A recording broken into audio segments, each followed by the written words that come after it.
Perfect. So we'll go ahead and get started. Oh, happy Thursday, everyone. Welcome, welcome. Glad you all could join us for this meeting. It is being recorded and we will share this out. So if you know friends, neighbors that weren't able to join us, we will be sharing this out so they can watch later. So this is our parent meeting for our Camp Laughing Waters, our sixth grade camp experience. For those of you who are kind of new to the Elkins Park intermediate school world, there has been a camp experience probably for about, Mr. Johnson is over 30 years at this point. Yep. Yeah. We formerly went to Peak, which is up in the Poconos. And over time, the expense of Peak just really became too much. It's further away, required more like a charter bus, which was then very, very expensive. Our last round of Peak had families paying $250 per student. A large part of that was transportation fees, and it was really just, it wasn't equitable. It didn't give every student, an opportunity to access the camping experience. And so in the past, you may have heard about sixth grade trip to Peak. We are now just calling it the camping experience since we are no longer going to Peak, and we will be at Camp Laughing Waters, which is a Girl Scout camp. And it's in Gilbertsville, Pennsylvania, which is about 45 minutes away from Cheltenham. We are doing this a little bit differently from last year. Last year was our first year at Camp Laughing Waters, and we took one whole sixth grade group up. It was the first time we'd ever done that. And it was an experience, and we decided to go back to our old model where the numbers are a bit more manageable. So you'll see at the top of the screen that Y team will be attending Camp Laughing Waters from May 19th through the 21st. That's a Monday, Tuesday, Wednesday. When they on Wednesday, Z team will go up, and the buses that bring Z team up will collect Y team and bring them home. And so then Z team will be there through Friday and will come home on Friday. And so that's why there are two separate dates. And what that allows us to do is have a smaller number of students, more manageable number for that experience. I think it's really going to improve the experience that we had from last year. Periodically through this presentation, I'll stop to see if there are any questions about what has been gone over to that point. And then at the very end of the presentation, we'll have just an overall question and answer session. Sharice, just a reminder, you can put the questions in the Q&A part at the bottom of the Zoom call. What Mr. Johnson said. So today we're going to go over the things you see: food, lodging, packing list, what clearances and what it means to be a chaperone, a few things about medical stuff, and some sample activities of what we'll be doing at the camp. So the trip, we've been able to keep it down to $95 per person, and that is for campers and also adult chaperones. It's the same price. So if you remember in the beginning of this presentation, I said Peak was up to $250 per person. Going to Camp Laughing Waters has allowed us to get that cost down to $95 per person, and that is inclusive of a t-shirt that the students will be making at the camp. You can do a lump sum payment, or you can do installments from on March 4th, March 18th, April 1st, and April 15th. We also can help out families if there is a financial hardship. We do have we have scholarship opportunities that pays a percentage of the $95 fee.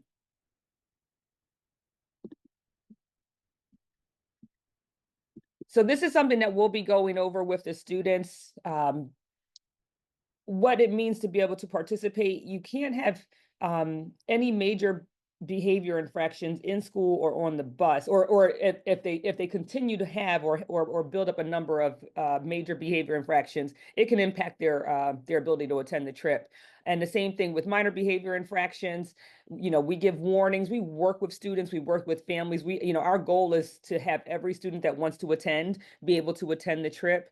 But we do have high behavior expectations. We need to make sure that, when we're bringing students up into the woods, that we can trust them to have good behavior and stay safe so that we can return them to you the way you sent them to us. Chaperones. I'm going to pause here for a second because this is a pretty long and important discussion. Um, we'll start with, to be a chaperone, you will have a small group. We try to make the groups as small as possible. So, we aim for, no more than 10. Depending on our number of chaperones, the number might be a little bit higher. So, hint, hint, the more chaperones we have, the smaller the group, the more manageable it is. As a chaperone, you must sleep in the cabin with your group. We do have tents, and last year we wound up having a few chaperones and their students who actually preferred to sleep in the tents, and had a really good time. But you do have to, if your students want to sleep in tents, then you have to sleep in the tents with them. They are nice, heavy-duty platform tents, a big, heavy canvas, covering, and then there's netting to, help keep out bugs. So that's really a really nice feature that's up at the camp as well. You have to be 21 or older to go. So if you have a family member, older sibling that would like to attend, they have to be at least 21. You must have your clearances. I'm going to say that again. You must have your clearances in order to attend this trip. You have to have your clearances well in advance of the trip because they have to be board approved. So they have to be in before the April board meeting so that they are approved in time for the trip. Get the clearances now. Start the process now if you even think you're interested in chaperoning, because some of them come back instantly and others take a few weeks. You have to get a TB test, so you need to make sure you have time to schedule that and have the appropriate waiting period. So it can be a slightly lengthy process. It's not something you want to wait until the last minute, because if you are not approved by the board, then you are not able to chaperone. Even if your clearances come back, if they haven't gone through the board approval process, you won't be able to chaperone. To date, we have about 21 adults who have signed up to be chaperones. Out of that 21, 2 of them are male, and we really need more male chaperones. The boys need to have, people in the cabins with them. And so, dads, uncles, grandparents, older cousins, tap into your village. We need male chaperones. We need really a 50-50 ratio of female to male chaperones, and we need to make sure that we have enough. We'll have probably 100 to 120 students in each session. And so the more chaperones we have, we can keep those numbers nice and small for the groups. And we must. So please, please get that word out there. We need more male chaperones. And thank you. Sharice, we have a question about clearances. Oh, yes, go ahead. Someone asked, is there someone at the district we can call to see if our clearances are up to date? Yes, that's a great question. If you email Miss Blackstock, she is one of our secretaries in the office. Her email address, and if somebody can maybe put it in the chat, is dblackstock@cheltenham.org, for Debbie Blackstock, dblackstock@cheltenham.org. She has the current list and can check to see if your name is on there. Any other questions before I move on? No, you're good to go. Okay, excellent. Thank you.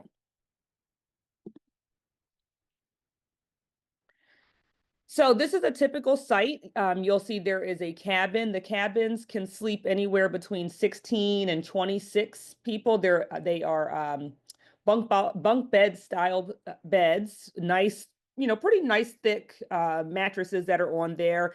There's a separate quarters room within the cabin for, leaders or for chaperones, so you have a little privacy away from the kids. Hot showers, bathroom stalls. There's a fire ring in each area, and there's usually tents in each cabin area as well. So if people choose to sleep in the tents as opposed to the cabin, it's all right there in the same sleeping area. And that's what the bunk beds look like. And they're actually, we all slept on them. They're pretty comfortable. And up in the top right corner, you can see what some of the bathrooms look like. They don't all look exactly like that, but that's, gives you a rough idea of what you could be expecting. So you're roughing it, but you're not out in the woods.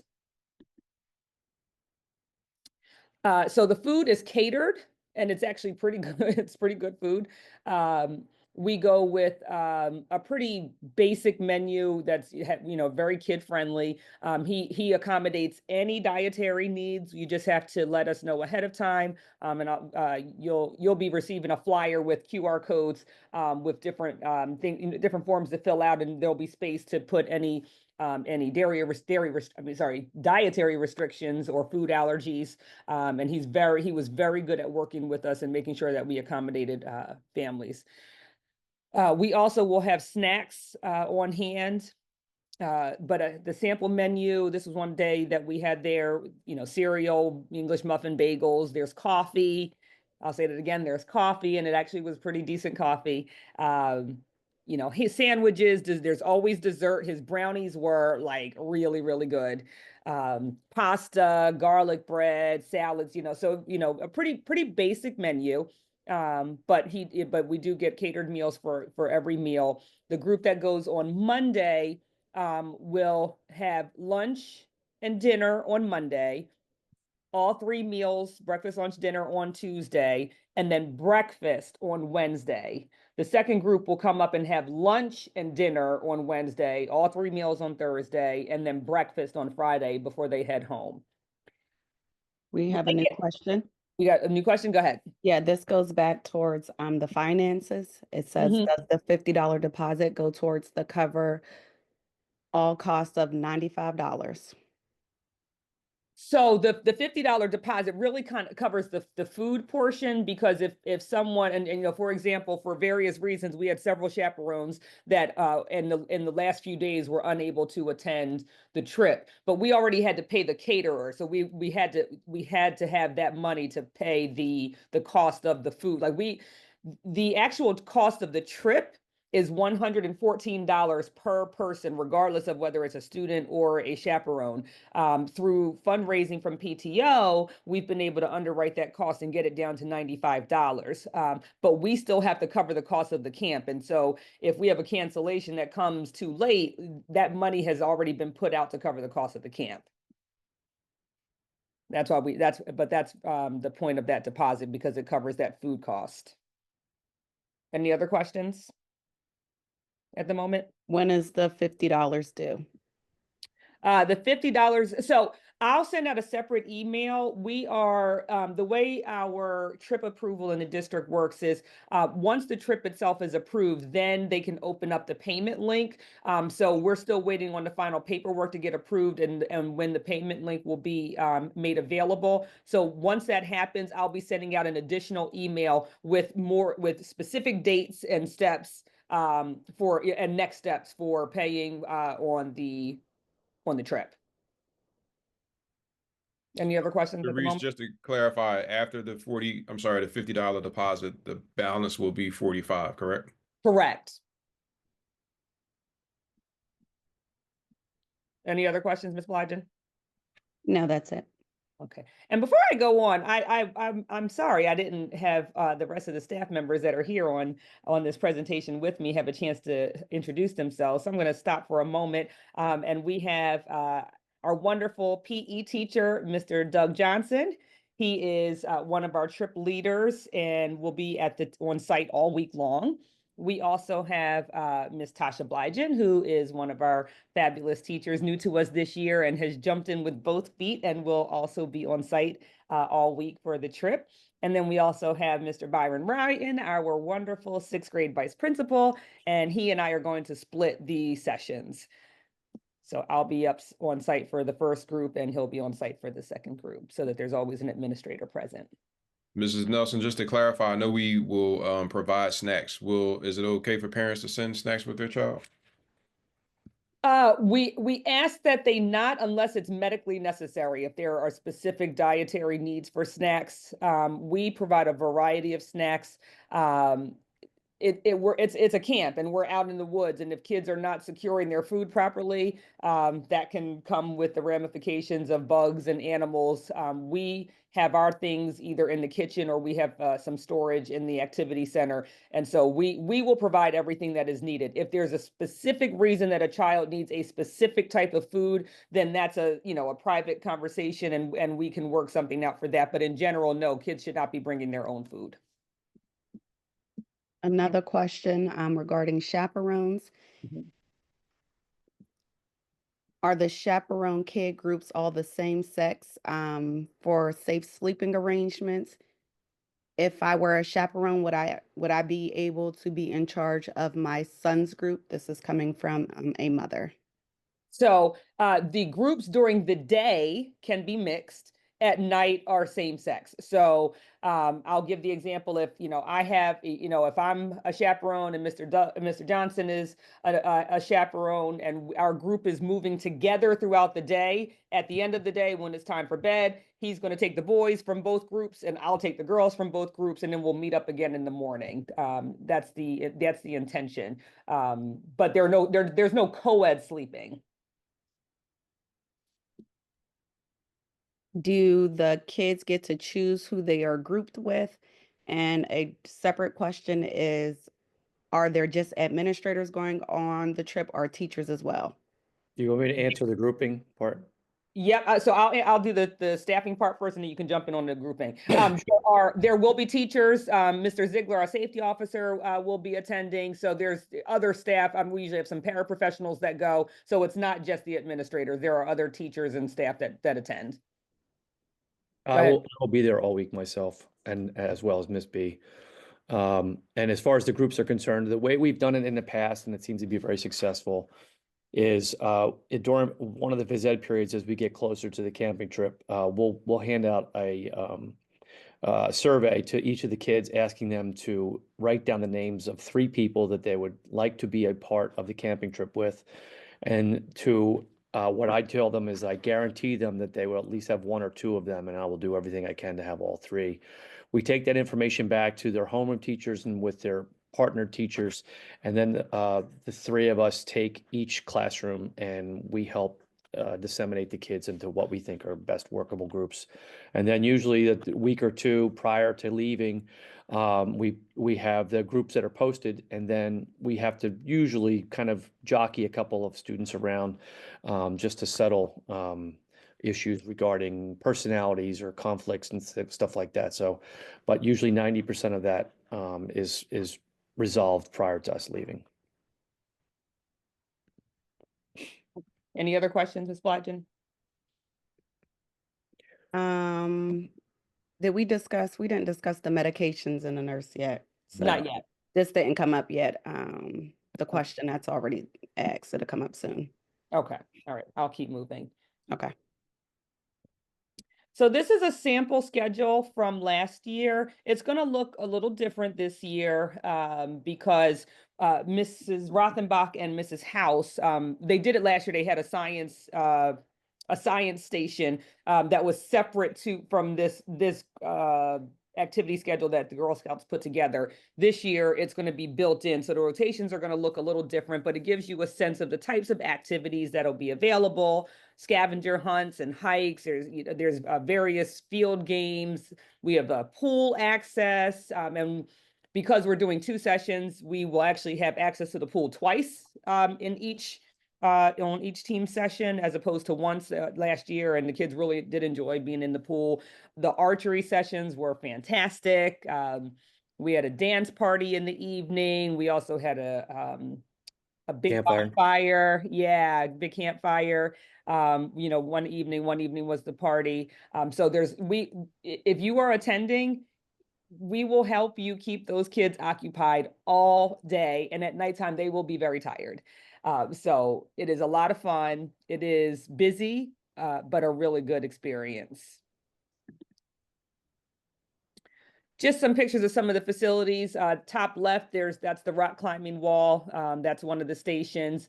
To the right just gives you the full view of the activity center. And that was kind of a hub for us. A lot of activities happened, either in or around there. It's kind of where we stored things. It was a general space you could go if you were looking for, one of the staff members. It was one of us was always in that space.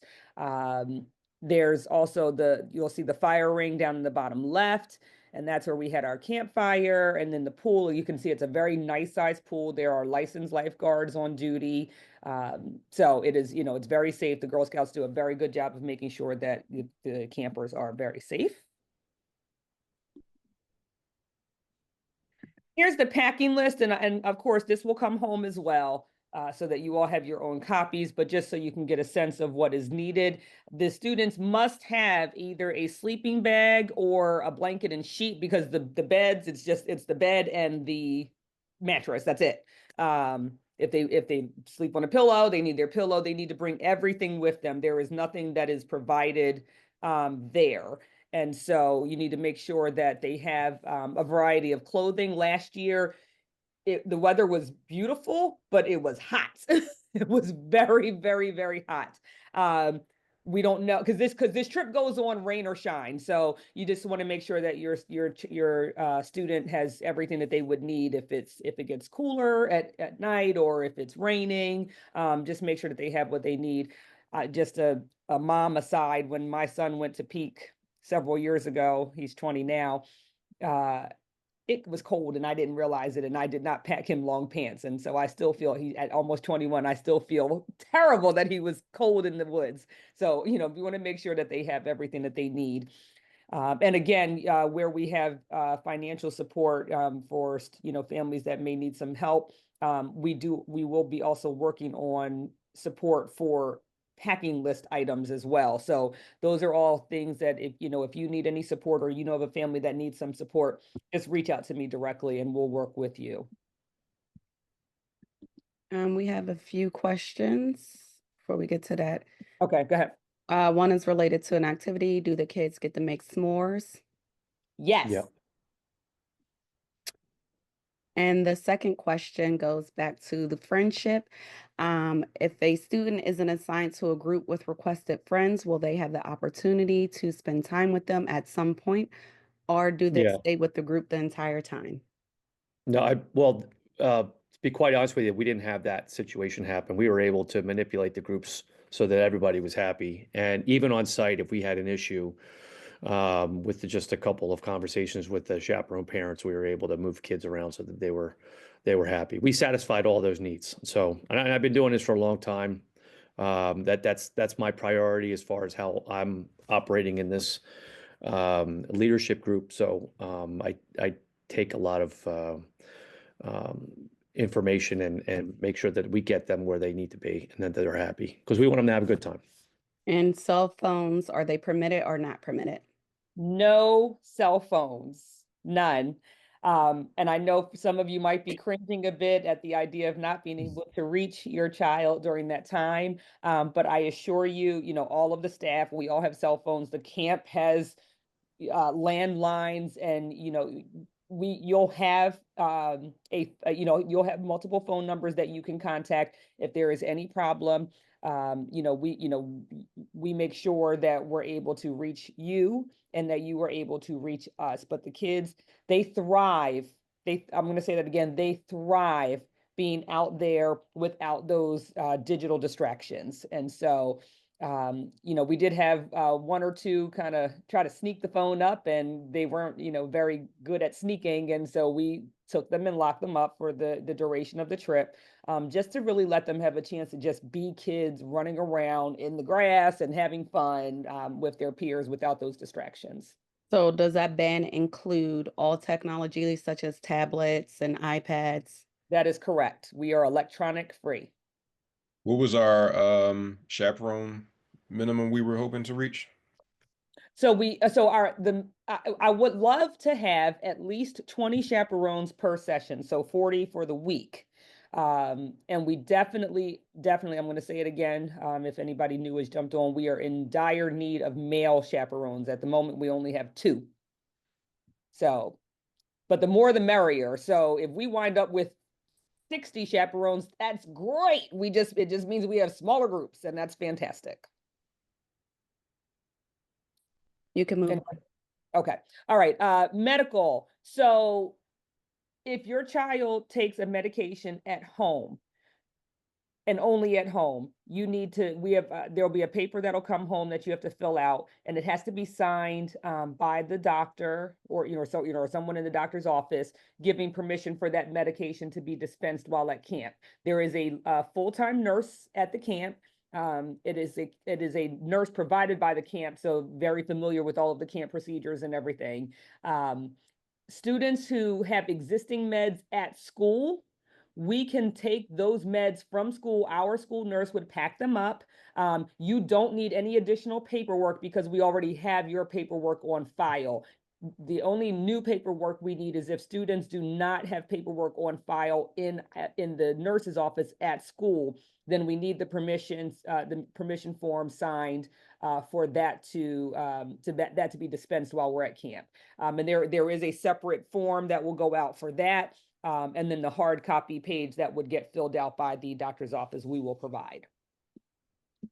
And any medications that are coming in, they have to be dropped off by an adult. You cannot send it in with the student. An adult has to bring it. So if you bring your child in, through Carline in the morning, or you pick up in the afternoon, and we always have staff out there, you can bring the medicine then and give it to one of our staff members. They'll get it right up to the nurse. Otherwise, you need to drop it off at the front window by May 9th, so we can make sure that everything is packed up correctly. Any questions on medication? No, go ahead. Okay. We have one question we spoke to, but it was a parent inquiring about their daughter using their cell phone because it's locked, and that this daughter would only be able to receive calls. And I know we intend on giving parents the phone numbers to each assigned chaperone. Yeah, it's no cell phones. No cell phones. This is an electronic free trip.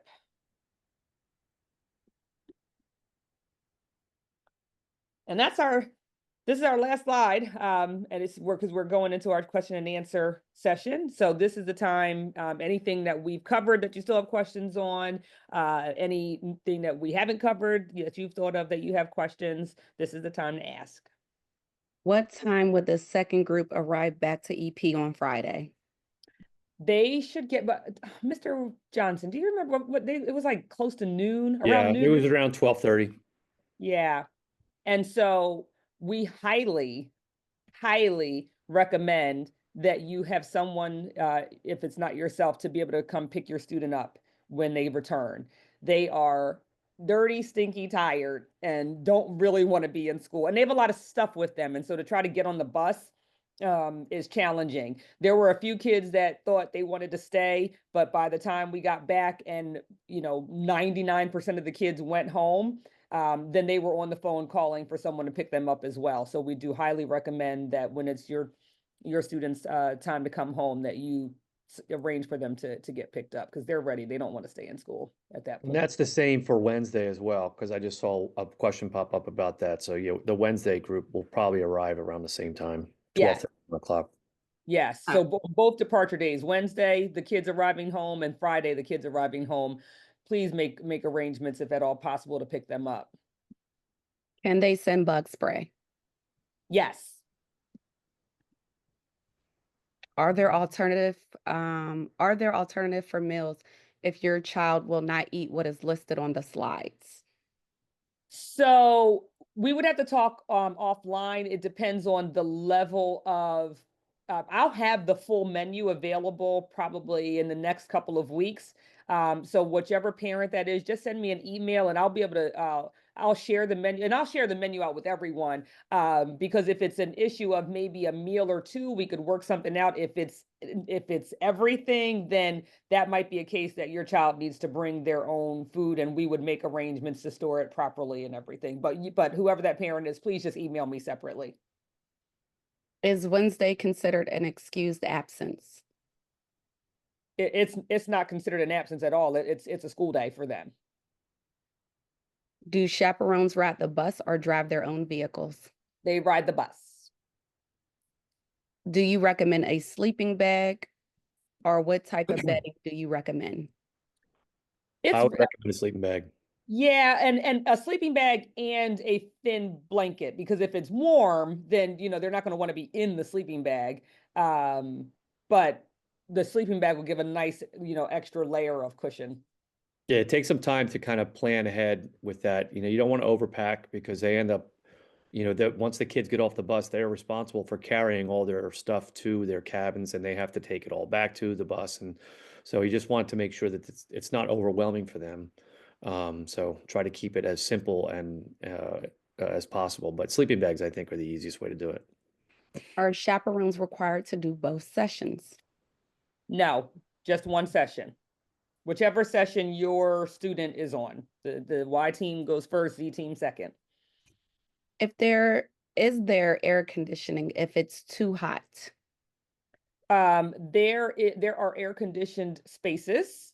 The activity center, the cafeteria is air conditioned. I don't remember if all of the cabins had air. I have to double check. I can't remember. I don't know. On the cabins. If it's not air conditioned, they had fans. I can't remember, but I'll double check on that one. What happens to the kids that don't go, and what if their teachers aren't there? They get absorbed into other classes in the school. So so half of sixth grade will be in school, during the first half, and then they flip flop. So they would just get absorbed into another sixth grade class for those days. I have two sixth graders, a boy and a girl, on the same team. Would I be guaranteed, sorry, hold on, it moved. Would I be guaranteed a part of the group that includes one or both of my kids during the day? We could make that Yep. work. No problem. And Can that would be, and I would also say to that parent, please email Mr. Johnson so that we make sure when we get to that point that we are, making those arrangements. Yep. can you bunk with kids not in your homeroom? Yeah, that'll happen simply because the cabins are larger than the group sizes. So you're going to have you may have two or three collections of kids from different groups that are all in the same cabin. So yes, that's certainly possible. Can the children bring a personal fan? Well, like a little handheld fan, that's fine. If that's what. It doesn't specify. I would say even as hot as it was last year, I don't remember anybody complaining about how hot it was at night and in No. terms of it being uncomfortable at nighttime. Which teams, go over the dates of which team was going first and which team was going second again? So the Y team, and those Y team teachers are Mr. Larry Brown, Mr. Rogers, Miss Pullian, Miss Rothenbach, Mrs. Cruz, and Mrs. Cheeseman. That's the Y team. They are going from May 19th to May 21st. The Z team, that's Mr. Albert, Miss Kirkland, Mr. Suplick, Mr. Theo Brown, and Mr. Smith and Mrs. Fowler. They go from May 21st to May 23rd. My child is non-binary. Could I sleep with them in a separate space? The tent option would be the space, and we have plenty of tents and could make that work. And We are just so you know, I'm sorry to interrupt, but just so you know, the 10 option is it's a little more primitive, I guess is the better way of saying it. It's not the same as the cabins. The 10 option has tents that's like a canvas tent, and then they have like a bathhouse adjacent to it or a cabin real close to it so where they can shower and brush their teeth and stuff like that. To be quite honest with you, the kids that were out in the tents had a blast. So, Yeah. if you're able to, enjoy the wildlife a little bit and kind of rough it, you'll have a great time. We had a group of kids. I don't know, Mr. Johnson, how many was it, about 8 of them, There or was like 8 or 9. They all played baseball together, and then all the dads that were in that group, they all built. We called it tent city. So there were like 7 or 8 tents down there with 12 to 15 kids, and they just had a great time. And I actually tented down there with them. We are Muslims, hence we don't eat pork or any food containing pork products such as gelatin. Marshmallows have gelatin. May I send in halal marshmallows? yes. And also just connect with me separately, just so and make sure things are labeled, but we can make that accommodation for sure. What time do the students leave for camp? Would they need to be dropped off at EP early on departure day? So they leave right at I think we left around 9:15, so they don't need to drop off early. But if they can get a ride to school, it is helpful because again, they will have all of their camping equipment that they're carrying with them, and that's a lot to bring on the bus. But otherwise, if they have to take the bus in the morning, we don't leave until about 9:15. Does each tent need a chaperone? Yes. Well, we had what we did last time. We had I think there were 3 dads and they had all the tents were within an arm's reach of each other, and they had like a dad near a tent with four boys where they were within like they could basically touch tents. They were that close to each other, so everybody was in close proximity to each other. But the more chaperones, certainly the better. The better. Yeah, the kids can't just be out at the tents alone, with no adult outside with Yeah. them. Okay, I'm gonna combine these questions. If they try a tent the first night and don't like it, can they swap into a cabin? And can kids opt to sleep in a tent with a group of friends? So what I think the answer for that, Mr. Johnson, would be they would have to start off assigned to a cabin and switch to a tent, Yep. because if we do it the other way, we may not have the accommodation space for them in the cabin to go back to. So if we account for them in the cabin and they decide to choose a tent, that's fine. The big thing is that if they go to choose a tent, they have to understand that they have to have a chaperone with them. So it's not something that they can take four guys or four girls and just say, "Oh, I'm going to go sleep in that tent over there." No, there has to be a chaperone that accompanies that. Does my child need to bring their own tent or is it provided if they choose to stay in a tent? And how many people fit per tent? So they are very nice platform tents. I think I had. I have pictures of them that I'll include, I'll send to you, Mrs. Nelson, and then if you, in the, near future, when you email out about this, I'll show you pictures of them. I have pictures of the inside. It's a raised platform. It's like a canvas kind of roof with flaps down on both sides. So it's not like a Coleman tent, like, per se, but Yeah.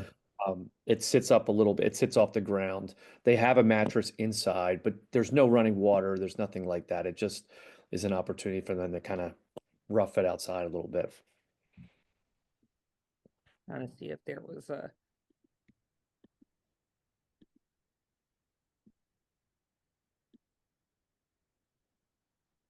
So it's the shape of this clip art tent, but it's on a raised wooden platform, There and you go. oh, perfect.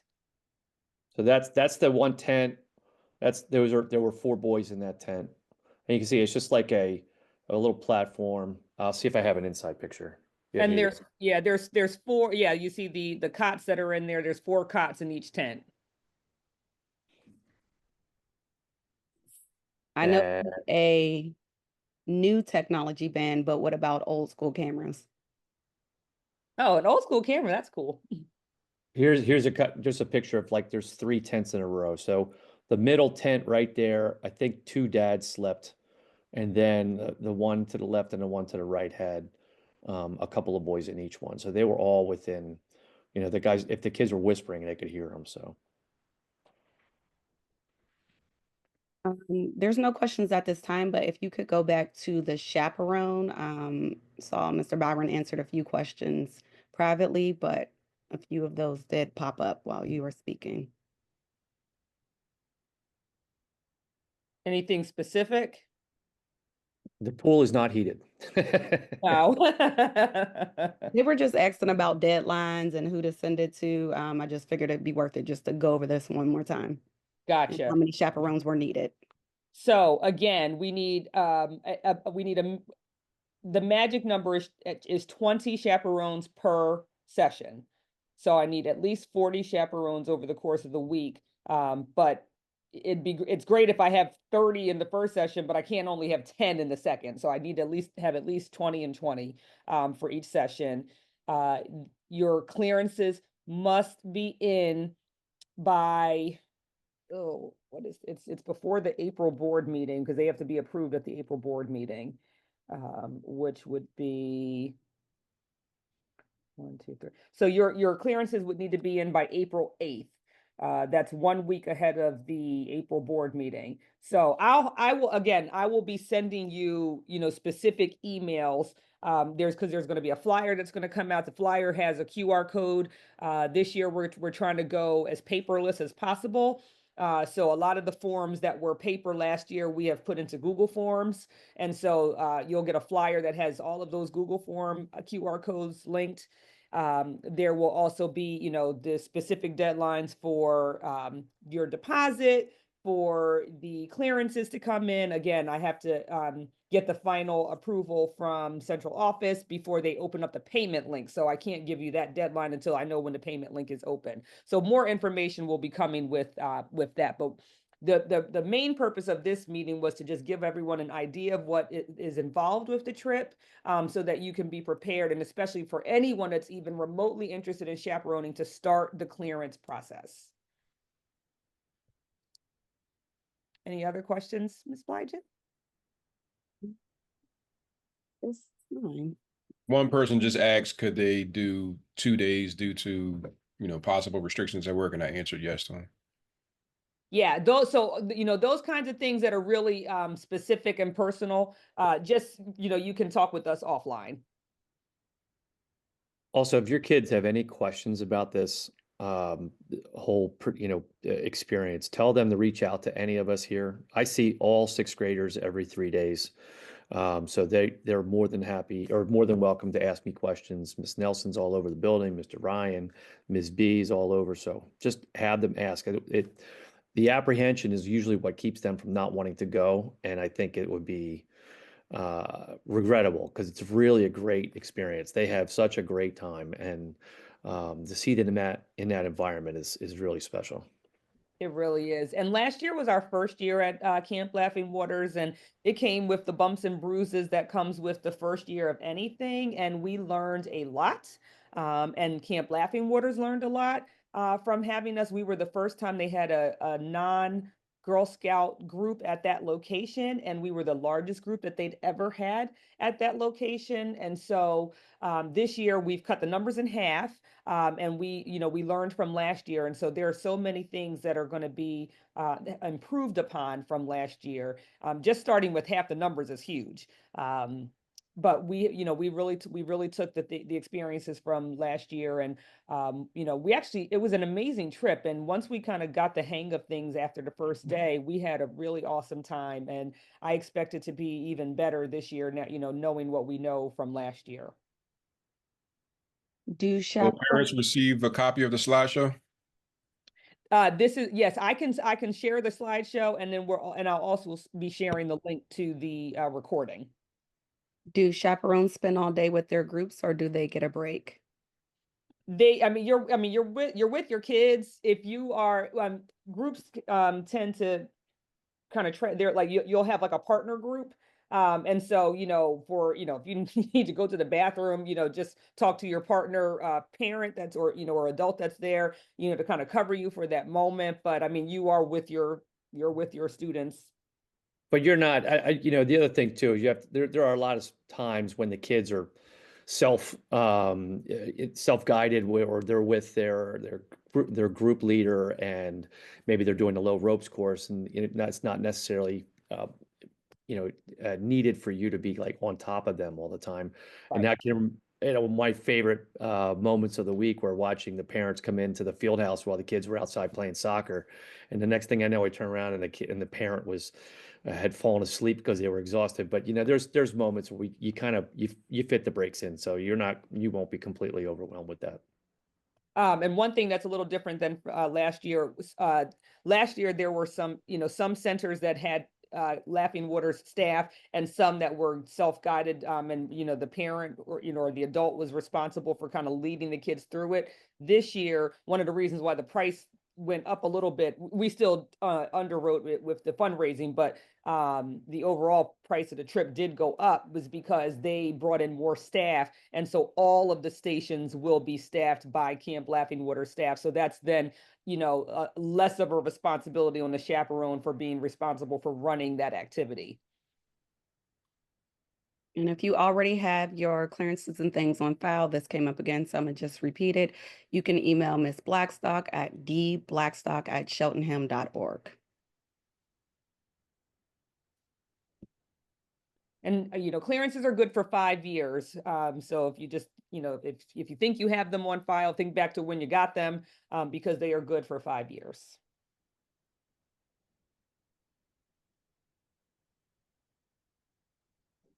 Are there any other questions?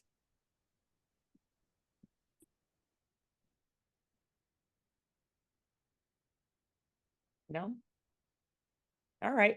Well, if you have questions that pop into your mind later, if you're like me, it'll be 11 o'clock at night, and it's like, oh, I should have asked this question. Please feel free to email any of us. All of our email addresses are our first initial and last name, with the exception of Mr. Ryan. He is bryan02 at cheltenham.org. But the rest of us, it's the first initial, last name at cheltenham.org. You can email any of us and we will answer your questions. Any special circumstances or concerns that you have, we will work with you. Our goal is for every student who would like to attend to be able to attend, and we will make whatever accommodations we need to make that possible. And with that, last call for questions. All right. Well, thank you everyone for taking time to hang out with us this evening. I hope everybody stays warm. There's more ice and snow on the way. So just, winter, I'm ready for spring. Have a wonderful night, and don't forget to reach out if you have any questions. Have a good evening, everyone.